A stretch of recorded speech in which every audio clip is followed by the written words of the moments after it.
Welcome to our tutorial on how to create a dynamic website. In this video, we'll define dynamic websites and discuss their importance in today's web landscape. Choosing the right technology stack is essential. We'll look at various front-end and back-end options to help you make informed decisions. Let's set up your development environment. We'll review the essential tools and software you'll need to get started.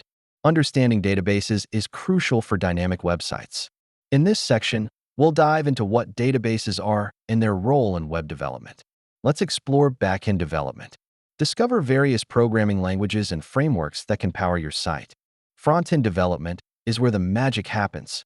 We'll break down the basics of HTML, CSS, and JavaScript. Connecting your front-end to the backend through APIs is essential. Let's explain how API integration works. User authentication is key to any dynamic website.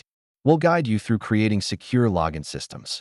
Testing and debugging keep your website running smoothly. We'll cover the best practices to ensure a flawless user experience.